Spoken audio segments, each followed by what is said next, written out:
No अरहन्ताणं नमो सिद्धाणं नमो आयर्याणं नमो उज्जायाणं नमो लोये सवसाहुणम्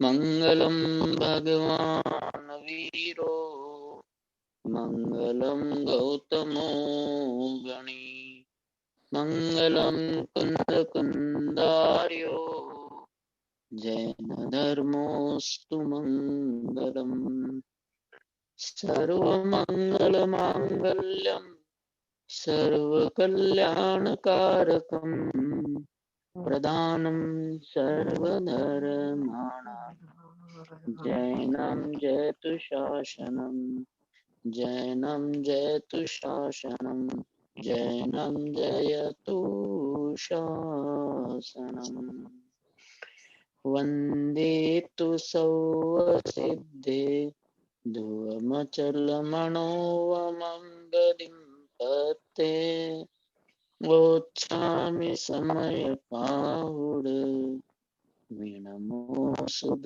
केवली बनियम् नमः समय साराय सानुभूत्या सकाशते चित् स्वभावाय भावाय सर्वभावान्तरचिदे अनन्तधर्मणस्तत्त्वं पश्यन्ति प्रत्यगात्मनः अनेकान्तमयी मूर्तिर्नित्यमेव प्रकाशताम्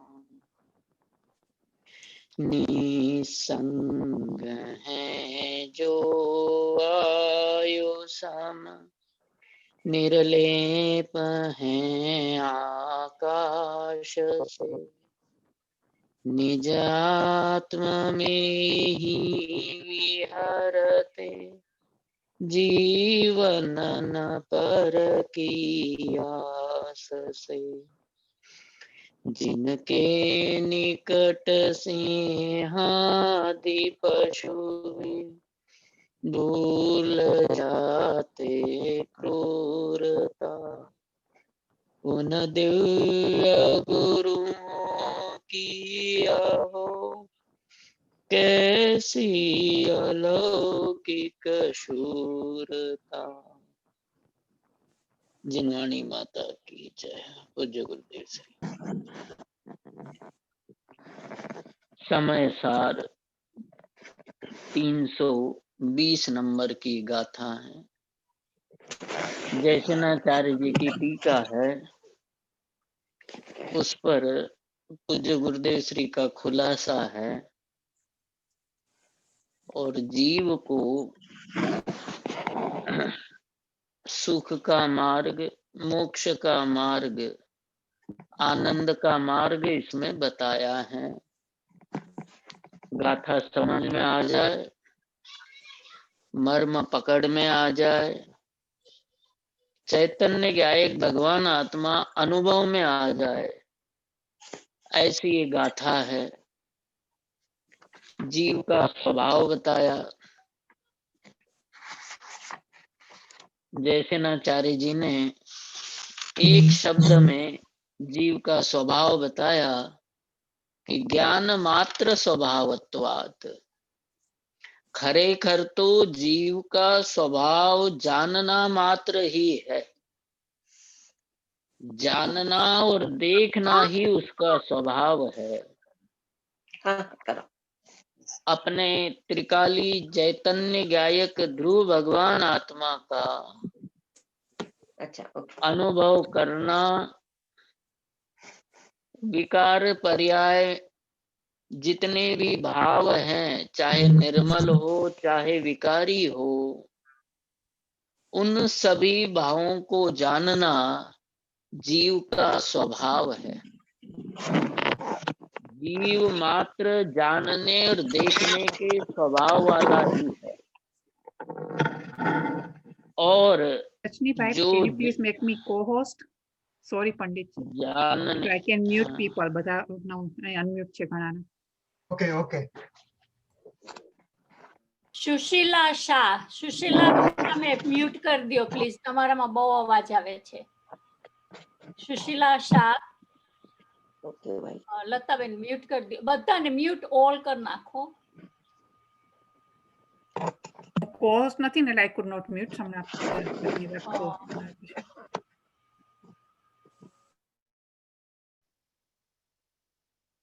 Sorry पंडित जी, आप कंटिन्यू करें.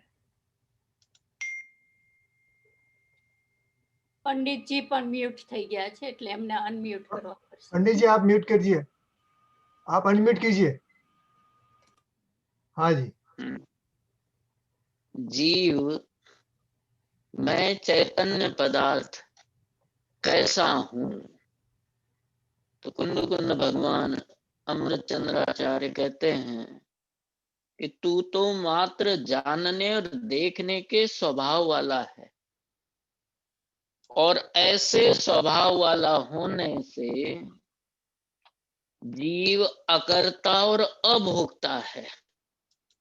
रागादि परिणामों का अकर्ता भी है और अभोक्ता भी है। तो यहाँ आगम से विरोध आता है। तो जयसेनाचार्य जी ने 3 बातें बताई और पूज्य गुरुदेव श्री ने उन 3 बातों को धर्म, धर्मी और धर्म परिणति ऐसे 3 शब्दों से सरल भाषा में बताया। उसको पिछली बार अपन ने स्वाध्याय में विषय के रूप में लिया था कि शुद्ध चैतन्य ध्रुव भगवान आत्मा वो रागादिक के परिणमन से ही रहित है, इसलिए वो करता भी नहीं और भोगता भी नहीं। एक दूसरी बात जयसेनाचार्य जी कहते हैं कि शुद्ध ज्ञान परिणत जीवो अपि, कि जिसको शुद्ध चैतन्य गायक भगवान आत्मा अनुभव में आया, ऐसा पर्याय से परिणमित अभेद जीव भी रागादिक का कर्ता और भोक्ता नहीं है। 3 बातें हैं रजनी भाई जी इसमें। कि पहली बात, त्रिकाली ध्रुव शुद्ध चैतन्य गायक भगवान आत्मा ये रागादि रूप या मोक्ष रूप परिणमित ही नहीं होता। तो परिणमित नहीं होता इसलिए अकर्ता और अभोक्ता है। ज्ञानी जीव रागादि सहित होते हुए भी रागादिक का कर्ता और भोक्ता नहीं है। और तीसरा, जो क्षायिक ज्ञान केवल ज्ञान वो रागादि रहित है, इसलिए अकर्ता और अभोक्ता है रागादि का। 3 बातें समझ में आनी चाहिए। पहली बात तो ये कि त्रिकाली ध्रुव चैतन्य पिंड वो राग या मोक्ष किसी भी रूप में परिणमन नहीं करता, इसलिए वो रागादि का अकर्ता और अभोक्ता है। एक बात पूरी हो गई। दूसरा, जो साधक दशा में ज्ञानी जीव है, 4थे गुणस्थान से लेकर के 10वें गुणस्थान के अंत तक रागादिक रहते हैं, वहां तक रागादि सहित होने पर भी शुद्ध उपादान रूप से परिणमित होने से,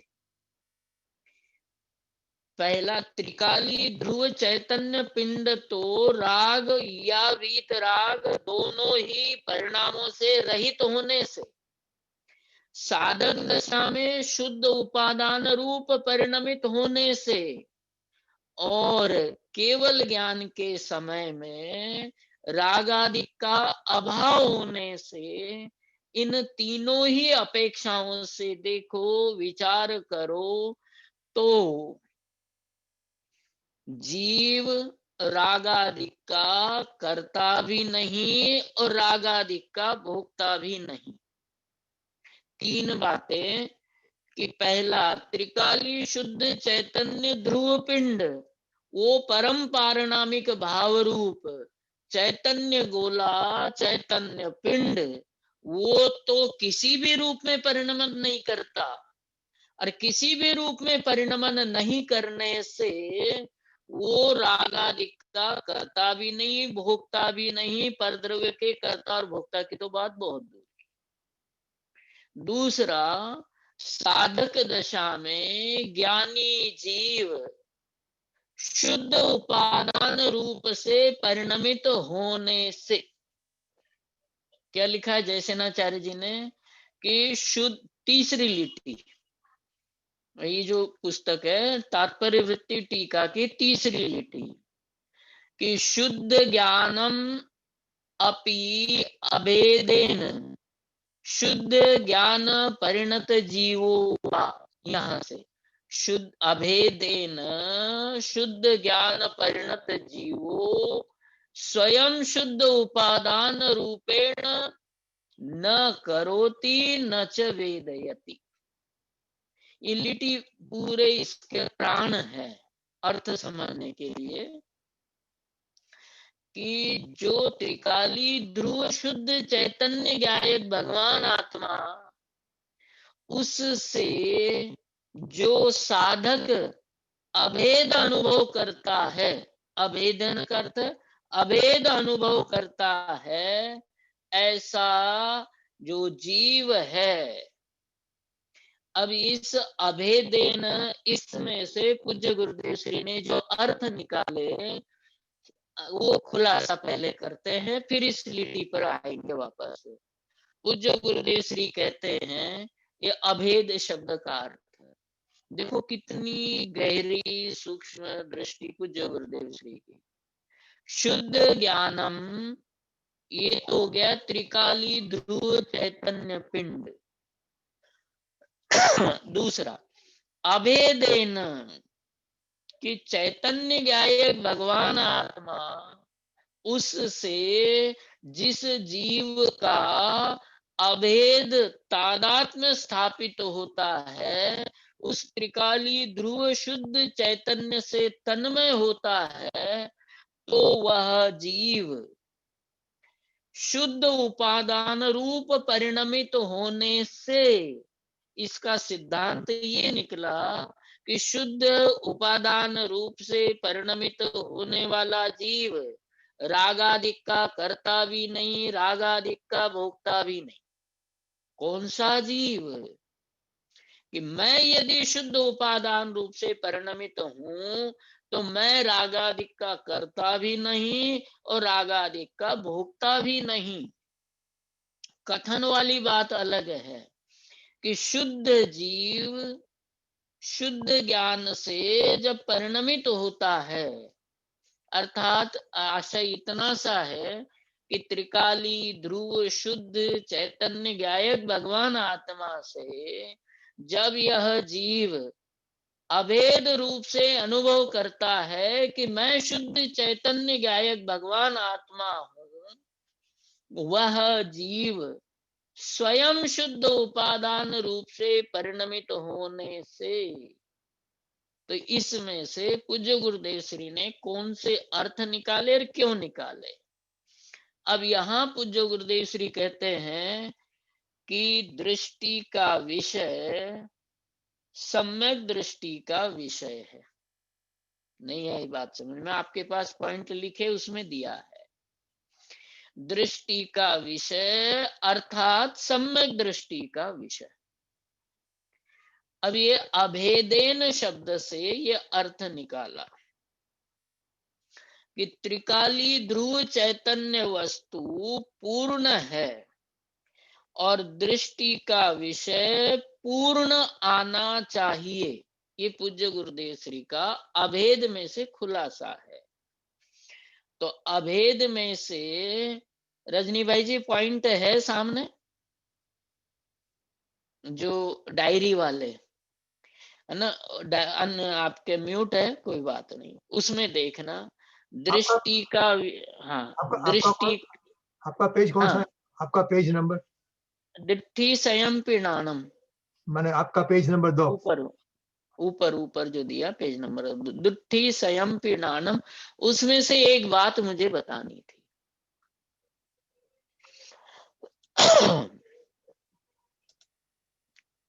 पंडित जी कौन सा पॉइंट इधर? दिट्ठी, ये जो धर्म धर्मी वाला है ना, चक्षु कोई पर्याय उत्पन्न नहीं करते, और त्रिकाली ज्ञान स्वभाव को मिल गया रजनी भाई जी? हाँ लता बहन, पेज नंबर 2-1 2-1, okay. ऊपर नहीं line. Yeah, I'm going down, okay. इसमें से सामने पॉइंट हो कोई बात नहीं, तो इसमें से पूज्य गुरुदेव श्री क्या कहना चाहते हैं उसका पूरा अर्थ मैं बताना गो चाहता फर्दर, गो हूँ। फर्दर। 2-1 कि दृष्टि का विषय पूर्ण आना चाहिए, दृष्टि का विषय पूर्ण आना चाहिए। अजी ऊपर, ऊपर क्यों छो? ना તમારે नीचे नीचे, Right? So हाँ, it's not. go down, go down, go down. 2-1 માં વચ્ચે, પેજમાં વચ્ચે, little bit, હજી નીચે થોડું.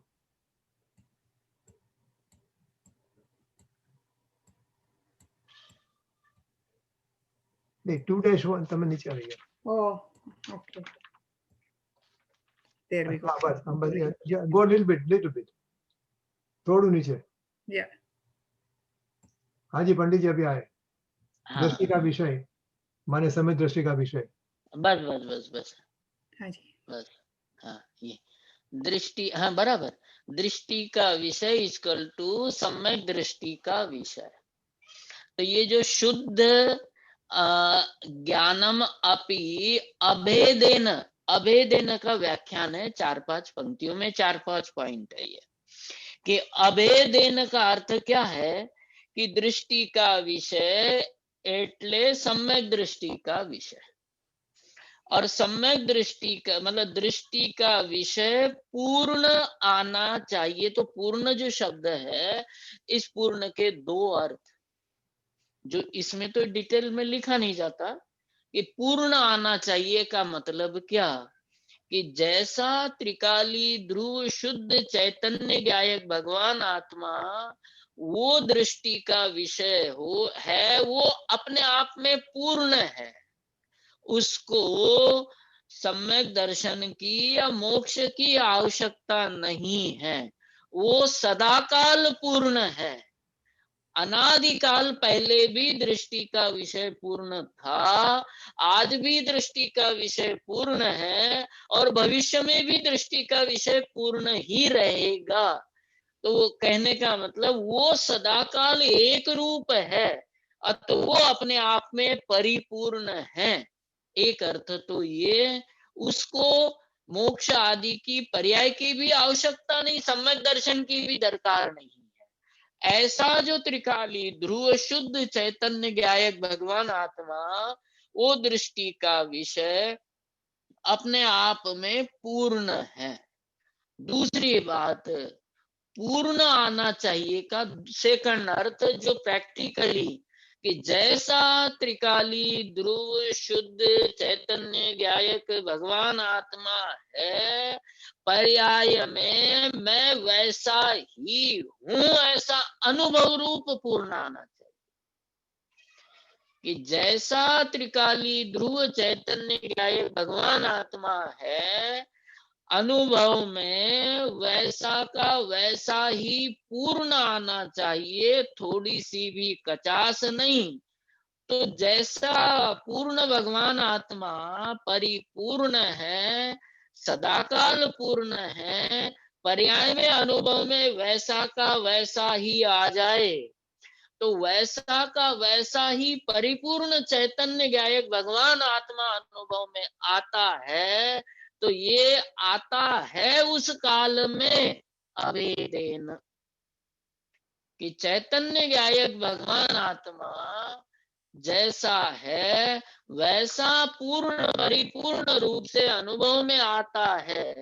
परिपूर्ण रूप से अनुभव में आता है का मतलब मैं शरीर वाला नहीं, मैं राग होते हुए भी राग से रहित, किंचित मात्र भी राग का अंश मात्र भी मुझ में नहीं।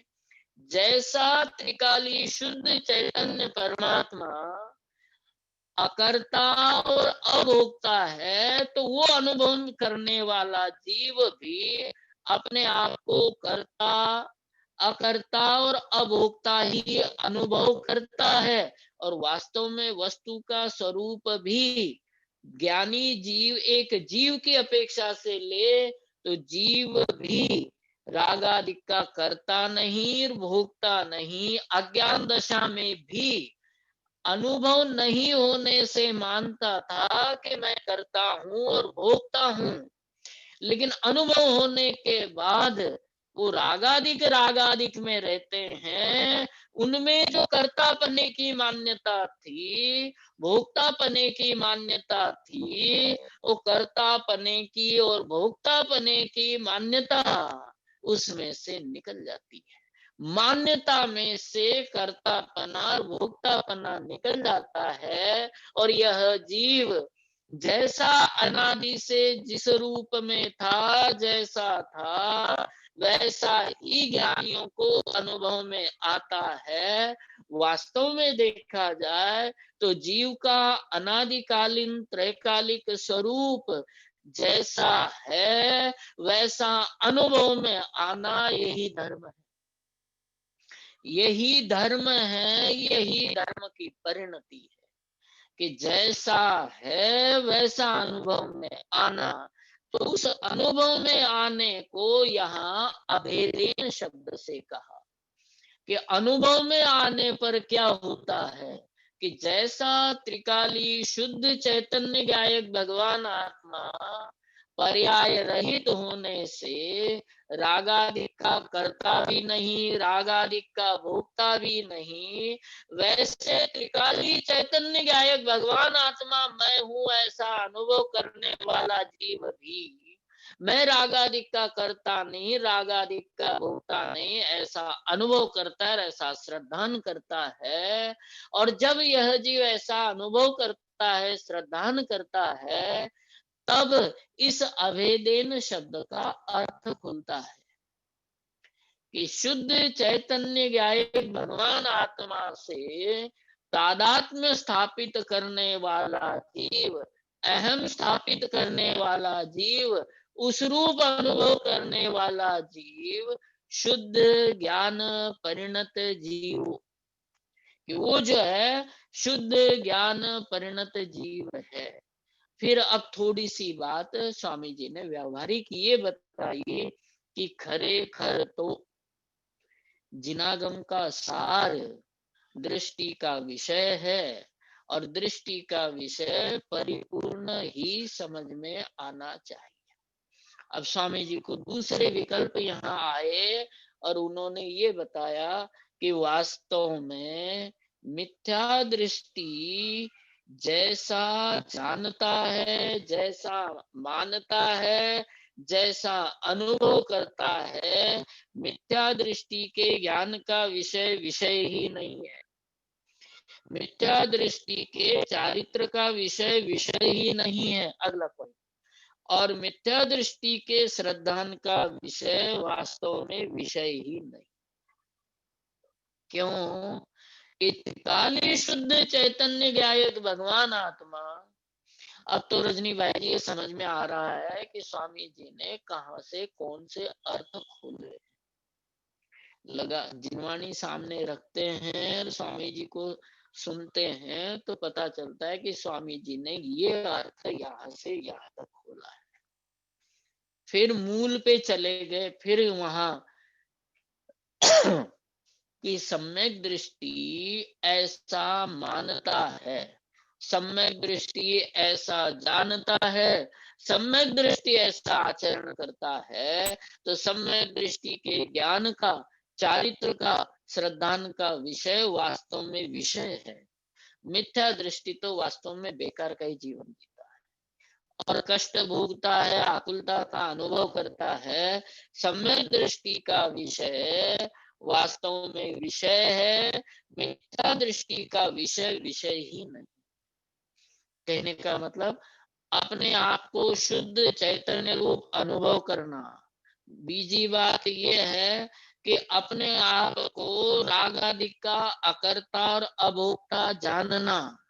तीसरी बात यह है कि राग आदि के अभाव की बात नहीं कर रहे, राग आदि का अभाव करे तो निश्चयभाषी हो जाए।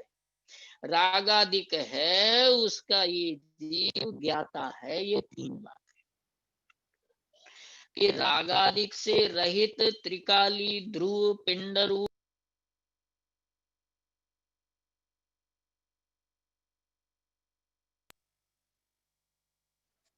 ये है कि जैसा त्रिकाली ध्रुव शुद्ध चैतन्य ज्ञायक भगवान आत्मा है, पर्याय में अपने आप को राग आदि का अकर्ता और अभोक्ता अनुभव करना।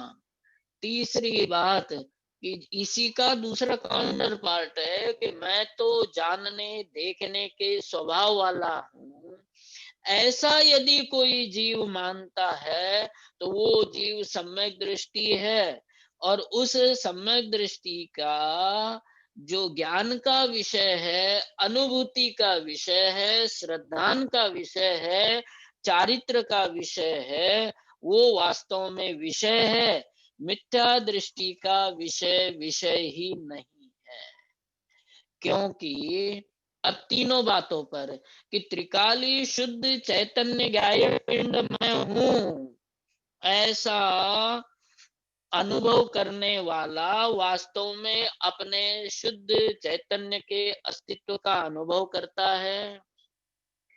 जैसा त्रिकाली ध्रुव है वैसा अनुभव करने वाला जीव, अनुभूति वाला जीव जो है शुद्ध चैतन्य का अनुभव करता है, तो वास्तव में वो अनुभव का विषय उसका सच्चा विषय है। राग रूप अनुभव करना ये कोई यथार्थ में ज्ञान का विषय नहीं है।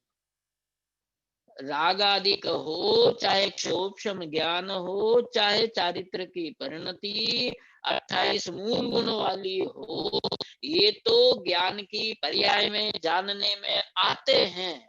उसका मैं करता नहीं, वास्तव में विषय तो त्रिकाली शुद्ध चैतन्य में हूँ, ऐसा अनुभव करना ये वास्तव में दृष्टि का विषय है, सम्यक दृष्टि का विषय है। और निरपेक्ष देखो तो ऐसा अनुभव करना, ऐसा जानना, यही वास्तव में सच्चा विषय है। राग रूप अनुभव करना, द्वेष रूप अनुभव करना, शरीर रूप अनुभव करना, ये वास्तव में विषय विषय ही नहीं है, न ज्ञान का, न दर्शन का, न चारित्र का। और फिर आगे पूज्य गुरुदेव श्री इसको और खोलते हैं तर्क के साथ कि एक समय की पर्याय वो दृष्टि का विषय बनती ही नहीं है। पर्याय रूप अनुभव करने वाला जीव अपने आप को पर्याय रूप अनुभव करने वाला जीव वास्तव में आकुल व्याकुल दुखी है। ये तो चारित्र वाली बात हो गई। सिद्धांत वाली बात, एक समय की पर्याय दृष्टि का विषय ही नहीं है, एक समय की पर्याय दृष्टि का विषय बनती भी नहीं। और एक तर्क और है कि जो एक समय की पर्याय पर्याय यदि पर्याय को ही विषय बनाए तो वहां विषय और विषय का भेद कहाँ रहा। तर्क, एक समय की पर्याय पर्याय ही पर्याय को विषय बनाए तो पर्याय ही विषय और पर्याय ही विषय ही रहा। इसलिए वास्तव में एक समय की पर्याय दृष्टि का विषय ही नहीं है, दृष्टि का विषय नहीं है, अर्थात मेरी त्रिकाल सत्ता कैसी है, कि मेरी जो त्रिकाल सत्ता है वो एक रूप रहने वाली है, पर्याय एक रूप नहीं रहती, पर्याय बदलती है। और जो बदलने वाली पर्याय है, वो बदलने वाली पर्याय अर्थात मेरी सत्ता के रूप में मैं जिसको अनुभव करना चाहता हूँ, मेरी दृष्टि जिसमें सदाकाल स्थिर करना चाहता हूँ, जिसमें मेरी दृष्टि स्थिर हो जाए अंतर मुहूर्त काल के लिए, तो मुझे केवल ज्ञान प्रकट हो, मुझे आश्रय देने वाली, निराकुल करने वाली वस्तु कैसी हो, तो वो एक समय की पर्याय तो नहीं हो सकती। दृष्टि अर्थात मैं अपना सर्वस्व समर्पण जिसको करना चाहता हूँ, मैं त्रिकाल सत्ता के रूप में जिसको अनुभव करना चाहता हूँ, वो मेरी सत्ता कैसी, कि मैं त्रिकाल शुद्ध चैतन्य एक रूप पिंड हूँ, जिसका आश्रय लेने से परिणामों में निर्मलता हो, निराकुलता हो, और मैं सभी प्रकार के भयादिक से रहित अनुभव करूं। और मैं अपने आप को कैसा अनुभव करूं कि त्रिकाल एक रूप रहने वाले टंकोत्कीर्ण पिंड के रूप में अनुभव कर सकूं। कहने का अर्थ ये है कि मैं कौन, मैं कैसा, कि जिस पर मेरी दृष्टि जाए तो मुझे आकुलता न हो, जिस पर दृष्टि मेरी अभेद हो जाए तो निराकुलता का अनुभव हो, वो तो त्रिकाली पदार्थ ही हो सकता है। दृष्टि का विषय अर्थात मैं अपने आप को अपनी सत्ता के रूप में जिसको अनुभव करना चाहता हूँ, वो पदार्थ कैसा होगा, तो वो पदार्थ एक समय की पर्याय तो हो नहीं सकती। एक व्यावहारिक रूप से भी, प्रैक्टिकली भी देखा जाए तो एक समय की पर्याय दृष्टि का विषय बन भी नहीं सकती। दृष्टि जब तक वहां जाए तब तक तो वो नष्ट हो जाए, दृष्टि जब तक वहां जाए तब तक तो वो बदल जाए। इसलिए एक समय की पर्याय दृष्टि का विषय, दृष्टि का विषय का अर्थ क्या है कि तो आगम के शब्द है। भाव ये है कि मैं अपने आप को त्रिकाल सत्ता के रूप में, मेरी सत्ता ऐसी है, ऐसा अनुभव करना चाहता हूँ। तो जिस सत्ता के रूप में मैं अपने आप को अनुभव करना चाहता हूँ, वो एक समय की पर्याय तो है नहीं। एक समय की पर्याय वो दृष्टि का विषय प्रैक्टिकली भी हो नहीं सकती।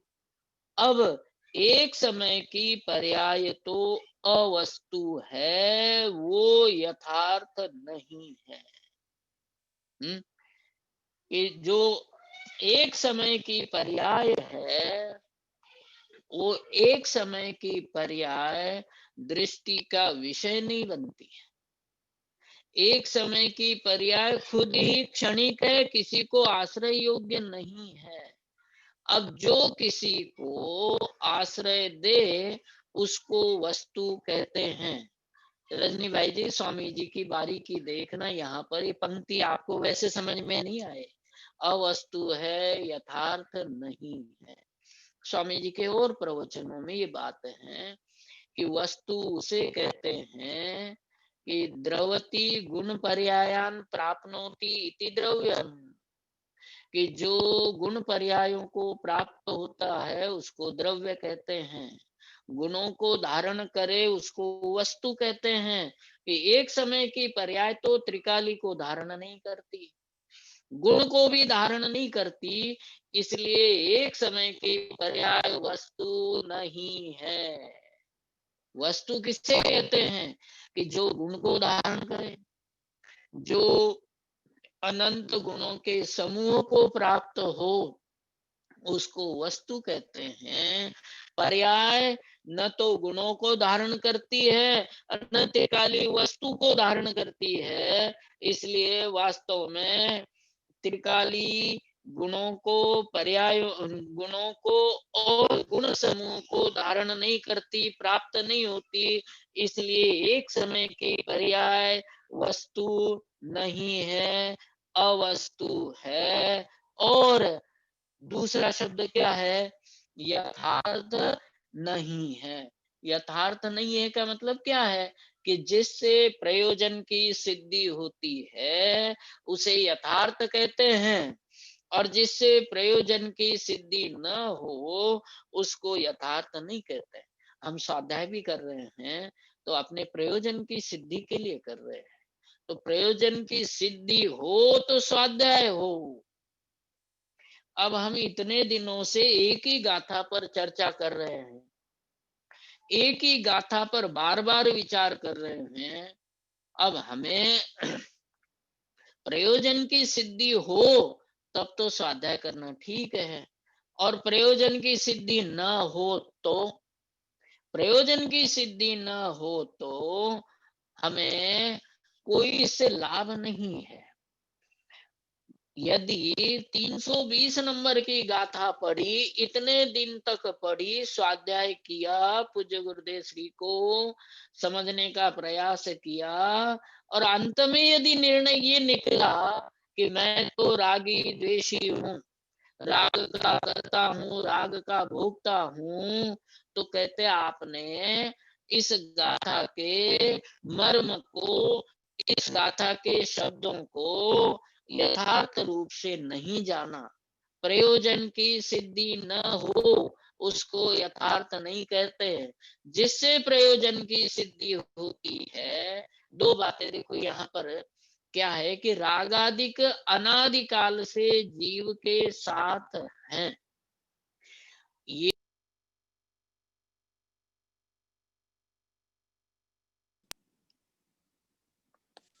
काल से हैं, और रागादिक जो जीव के साथ अनादि से हैं, उन रागादिक का मैं करता नहीं। रागादिक है लेकिन मैं रागादिक का करता नहीं।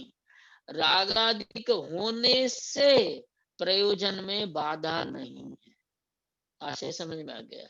लेकिन रागादिक रूप अपने आप को अनुभव करता है, रागादिक का अपने आप को कर्ता मानता है, रागादिक को अपने आप को, रागादिक का अपने आप को भोक्ता मानता है, तो प्रयोजन की सिद्धि 3 काल में नहीं हो सकती। रागादिक के होते हुए भी प्रयोजन की सिद्धि हो सकती है, लेकिन रागादि रूप अनुभव करने से, रागादिक के बारे में ये मान्यता कि मैं रागादिक का करता हूँ, रागादिक का भोगता हूँ। आगे तो पूज्य गुरुदेव श्री आगे रागादिक को भी खोल रहे हैं, आज के प्रवचन में नहीं है, कि महाव्रतादिक के जो विकल्प आते हैं, ये जो स्वाध्याय का वर्तमान का विकल्प है, इस विकल्प का भी मैं करता नहीं। ये जो विकल्प है ये अपने आप हुए हैं, जो ज्ञान है वो अपने आप हो रहा है, और जो चारित्र है वो भी अपने आप हो रहा है। ये जो शुभाशुभ भाव रूप रागादिक है उनका, या जो ज्ञान तीव्र या मंद है उस ज्ञान का, या जिस रूप में श्रद्धा है, इस प्रकार से अनंत गुणों के परिणमन का भी मैं करता नहीं। अपना प्रयोजन तो इतना सा है यथार्थ शब्द की व्याख्या में, कि जिससे प्रयोजन की सिद्धि होती है। देखो बताने वाले बहुत हैं, लेकिन स्वामी जी ने जो मूल माल खोला है, एक प्रवचन भी सुन ले तो जीव सच्चे रास्ते पर चले, सच्चे रास्ते की प्राप्ति हो। वक्ता तो बहुत है, लेकिन हमें औरों से क्या लेना देना। मेरे प्रयोजन की सिद्धि तो मेरे गुरुदेव से हो रही है, तो मेरे लिए तो तीर्थंकर तुल्य यही है। क्योंकि समूह शरण में जाकर के भी प्रयोजन की सिद्धि न हो तो मेरे लिए तीर्थंकर भी यथार्थ उपदेश वाला जीव नहीं होगा। और मेरा प्रयोजन की सिद्धि किसी सामान्य जीव के द्वारा भी होती है, तो मेरे लिए उस समय वह जीव ही तीर्थंकर है। पूज्य गुरुदेव श्री ने जो अर्थ खोले कोई नहीं खोल सकता, बड़े गंभीर अर्थ खोले हैं। ये अर्थ निकाला, उसमें से अभेदेन की व्याख्या चल रही है अभी पूज्य गुरुदेव श्री के उसमें, कि ये जो त्रिकाल शुद्ध चैतन्य वस्तु है वास्तव में वही वस्तु है, वही दृष्टि का विषय है। एक समय की पर्याय दृष्टि का विषय नहीं, वस्तु नहीं, और एक समय की पर्याय यथार्थ भी नहीं है। प्रयोजन की सिद्धि न हो तो वो हमारे लिए अर्थ नहीं है। अर्थ कहते प्रयोजन की सिद्धि कहे कि एक समय की पर्याय अनादिकाल से आज तक देख लीजिए कि जिसने भी अपने आप को त्रिकाल शुद्ध चैतन्य रूप अनुभव किया उसी के सुखाधिक प्रयोजनों की सिद्धि हुई है। अनादिकाल से आज तक देखो, जो भी जीव पर्याय रूप अनुभव करता है उस जीव के प्रयोजन की सिद्धि नहीं है। ये ऐसा नहीं है कि जीव पर्याय को नहीं जानता, पर्याय को जानना अलग बात है, पर्याय को दृष्टि का विषय बनाना अलग बात है। दृष्टि का विषय अर्थात मेरी सत्ता, कि मेरी त्रिकाल चैतन्य सत्ता तो त्रिकाली ध्रुव ज्ञायक भगवान आत्मा त्रिकाल चैतन्य पिंड ही हो सकती है, अन्य सत्ता मेरी सत्ता नहीं है। कि आगे पूज्य गुरुदेव श्री ने ये बताया कि चैतन्य को पर्याय अड़ती न थी, कि पर्याय जो है वो चैतन्य को अड़ती ही नहीं है। ज्ञानियों के दृष्टि का जो विषय है उस दृष्टि के विषय को पर्याय स्पर्श भी नहीं करती, पर्याय पर्याय में रहती है। आज भी इस समय भी पर्याय पर्याय में है, त्रिकाली ध्रुव में है। पर्याय चैतन्य को टच नहीं करती, और चैतन्य त्रिकाली पर्याय को, मतलब चैतन्य जो त्रिकाली गायक भगवान आत्मा है वो पर्याय को टच नहीं करता। इस समय भी अनादि से भविष्य में भी पर्याय पर्याय में परिणमन करती है। चैतन्य चैतन्य रूप ही रहता है, जिसको पिछली बार स्वाध्याय में अपन ने कहा कि एक रूप एक रूप एक रूप जो उसका परिणमन है, परिणमन मतलब पर्याय नहीं। ये बात पिछले स्वाध्याय में आई थी, कि आज के स्वाध्याय में ये है कि चैतन्य त्रिकाली ज्ञायक भगवान आत्मा वो पर्याय को अड़ता नहीं, और पर्याय त्रिकाली चैतन्य को अड़ती नहीं। पर्याय परिणमन जाती है और त्रिकाली चैतन्य गायक भगवान आत्मा यूं का यूं रह जाता है। निहाल भाई के द्रव्य दृष्टि प्रकाश के बोलों में एक बोल ऐसा, पर्याय परिणमन जाती है, मैं यूं का यूं रह जाता हूं। क्यों? कि पर्याय चैतन्य को अड़ती नहीं और चैतन्य पर्याय को अड़ता नहीं, दोनों भिन्न भिन्न है। पर्याय का स्पर्श चैतन्य को नहीं होता, चैतन्य का स्पर्श पर्याय को नहीं होता। पर्याय पर्याय रूप परिणमन करती है, चैतन्य चैतन्य रूप परिणमन करता है। कि वास्तव में हकीकत क्या है कि त्रिकाली की अपेक्षा एक समय की वस्तु वस्तु ही नहीं, वो तो अवस्तु हो गई। कि जिसके प्रयोजन की सिद्धि त्रिकाली पर दृष्टि जाने से हो गई, ऐसे ज्ञानी के लिए एक समय की पर्याय वस्तु ही नहीं, उसके लिए तो अवस्तु हो गई। क्योंकि त्रिकाली चैतन्य गायक भगवान आत्मा रूप अनुभव करने से जिस ज्ञानी धर्मात्मा की प्रयोजन की सिद्धि हो जाती है, उसे एक समय की पर्याय वस्तु वस्तु ही नहीं दिखाई देती, उसके लिए तो अवस्तु हो जाती है। वो तो कहता है कि भाई मेरी त्रिकाली चैतन्य सत्ता वो भिन्न है और एक समय की पर्याय मेरे लिए तो अवस्तु है, वस्तु नहीं है।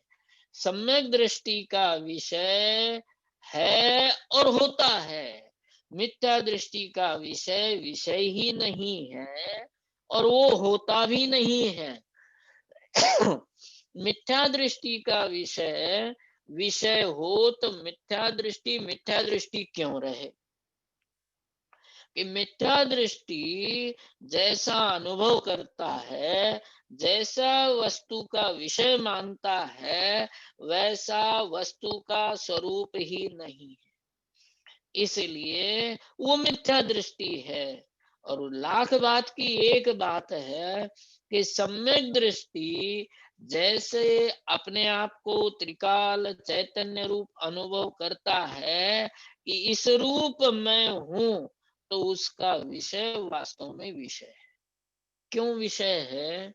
कि उसकी त्रिकाल चैतन्य सत्ता, उस सत्ता का अनुभव करने वाली पर्याय दोनों ही त्रिकाल रूप अनुभव करते हैं, तो पर्याय को त्रिकाली का अवलंबन मिलता है और त्रिकाली पर्याय को अवलंबन दे सकता है।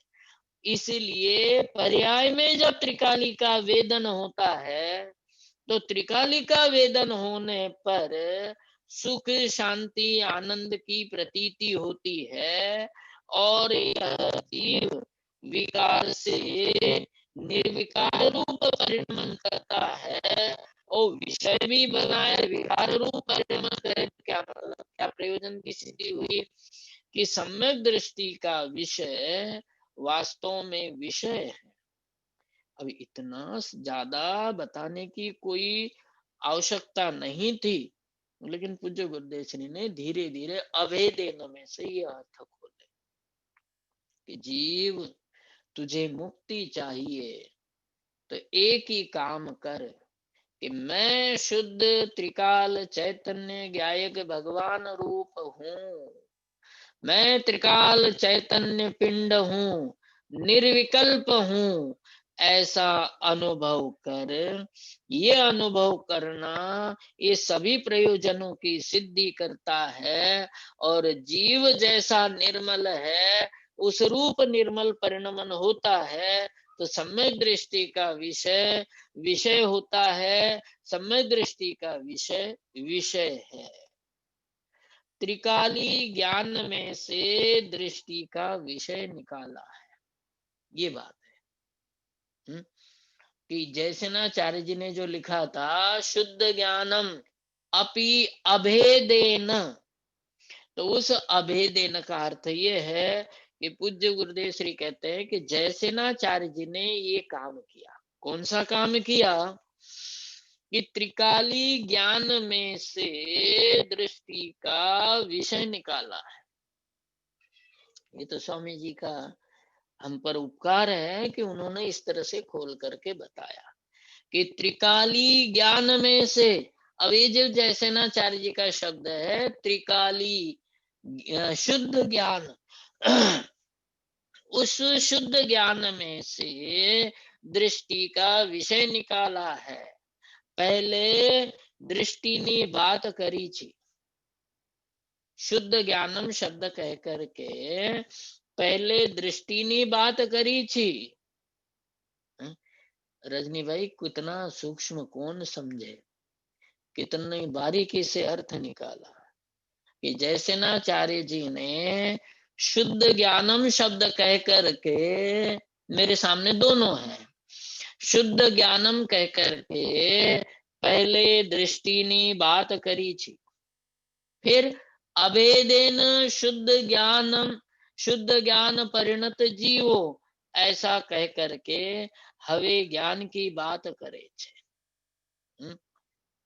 कि यहाँ जो है ज्ञान की बात करते हैं, कौन इतना, मेरा तो दिमाग वो आगे नहीं काम करता। पूज्य गुरुदेव श्री ने कैसे कैसे अर्थ निकाले, शुद्ध ज्ञानम कह करके पहले जयसेनाचार्य जी ने दृष्टि की बात की और अभेदेन शुद्ध ज्ञान परिणत जीवो कह करके ये हवे ज्ञान की बात करे छे कि अब जो है ज्ञान की बात करते हैं। पहले दृष्टि की बात करी, दृष्टि की बात कह करके ये किया कि दृष्टि का विषय क्या होता है। बाद में अब ज्ञान की बात करते हैं। पर्याय दृष्टि का विषय हो तो मिथ्या दर्शन हो। जब जब यह जीव पर्याय को ही अपनी सत्ता के रूप में अनुभव करता है, रागादिक मैं हूँ, रागादिक का कर्ता भोक्ता हूँ, ऐसा अनुभव करता है, अर्थात पर्याय दृष्टि वाला बना रहता है, तो मिथ्या दर्शन होता है। शुद्ध ज्ञान, श्रुत ज्ञान दृष्टि का विषय ही वास्तव में विषय है, और शुद्ध ज्ञान त्रिकाली चैतन्य ज्ञान ये दृष्टि का विषय भी है और वस्तु भी है। ये बहुत बढ़िया बात है प्रयोजन की सिद्धि के लिए। देखो ज्ञान का विस्तार तो बहुत लंबा चौड़ा है, कितना ही पढ़ो, कितने ही ग्रंथ पढ़ो, लेकिन निचोड़ ये है कि त्रिकाली ध्रुव शुद्ध चैतन्य ज्ञायक भगवान आत्मा वो दृष्टि का विषय भी है और वस्तु भी है। दृष्टि का विषय भी है और वस्तु भी है। दृष्टि का विषय क्यों है और वस्तु क्यों है कि त्रिकाली चैतन्य सत्ता ही जीव की सत्ता है। पंडित जी, हाँ, यहाँ लिखा है श्रुत ज्ञान दृष्टि का विषय भी और वस्तु भी। हाँ, श्रुत ज्ञान मतलब शुद्ध ज्ञान, शुद्ध ज्ञान गोला करके शुद्ध ज्ञान। अच्छा, ओके। श्रुत ज्ञान मतलब त्रिकाली की बात, physical, त्रिकाली की बात है। हाँ बिल्कुल, शुद्ध ज्ञान, श्रुत ज्ञान, शुद्ध ज्ञान, उसको क्रॉस करके ऊपर शुद्ध ज्ञान या एरो लगा करके ब्रैकेट में शुद्ध ज्ञान। शुद्ध ज्ञान दृष्टि का विषय भी है और वस्तु भी है। इस पर थोड़ी सी चर्चा उदाहरण से करते हैं अपन कि वास्तव में कुम्हार की सत्ता तो चाक मिट्टी से है, घड़ों से नहीं। ये अवान्तर उदाहरण दे रहा हूं मैं कि जैसे कुम्हार की सत्ता वो घड़े से नहीं है, कुम्हार की सत्ता जिस पर वो बनाता है वो चाक और जो मिट्टी आदि है उससे है, घड़े की नहीं। ये तो व्यवहार का उदाहरण है, एक देश समझना। क्योंकि घड़े तो बनते हैं चले जाते हैं, यदि चाक चला गया तो वो घड़े नहीं बना सकता। ऐसे ही त्रिकाली चैतन्य ज्ञायक भगवान आत्मा दृष्टि में से चला गया तो वास्तव में जीव की सत्ता सत्ता ही नहीं। इसलिए त्रिकाली चैतन्य ज्ञायक भगवान आत्मा दृष्टि का विषय भी है और वस्तु भी है। समझ में आ गई बात कि कुम्हार का चाक चला गया तो घड़े कहां से बनाएगा। घड़ों को आधार चाहिए, वो चाक का है। चाक समझ ना, व्हील, जो पहिया उसका जिस पर वो बनाता है, वो जो व्हील है उस पर जिस पर ये घड़े बनते हैं उन घड़ों को भी आधार चाहिए, अपने आप नहीं बन सकते। कि त्रिकाली चैतन्य शुद्ध ज्ञान, श्रुत ज्ञान, शुद्ध ज्ञान, त्रिकाली चैतन्य पिंड वाला ज्ञान वो दृष्टि का विषय भी है और वस्तु भी है। क्यों दृष्टि का विषय है? क्योंकि कुम्हार की सत्ता जैसे चाक के बिना नहीं होती, वैसे जीव की सत्ता त्रिकाली के बिना नहीं होती। पर्याय के बिना तो हो जाती है, क्योंकि पर्याय बदलती रहती है, पर्याय पर्याय पर्याय पर्याय। लेकिन त्रिकाली ध्रुव चैतन्य के बिना त्रिकाली की सत्ता, चैतन्य ज्ञायक जीव वस्तु की सत्ता, सत्ता ही नहीं तो वस्तु भी नहीं। इसलिए शुद्ध ज्ञान, ये पूज्य गुरुदेव श्री का वैसा कोटेशन वाला वाक्य है कि शुद्ध ज्ञान त्रिकाली चैतन्य ज्ञायक भगवान आत्मा दृष्टि का विषय भी है और वस्तु भी है। इसके आगे के बिंदु की चर्चा अपन करेंगे। आज का समय થઈ ગયો। બધાને જય જનૈન।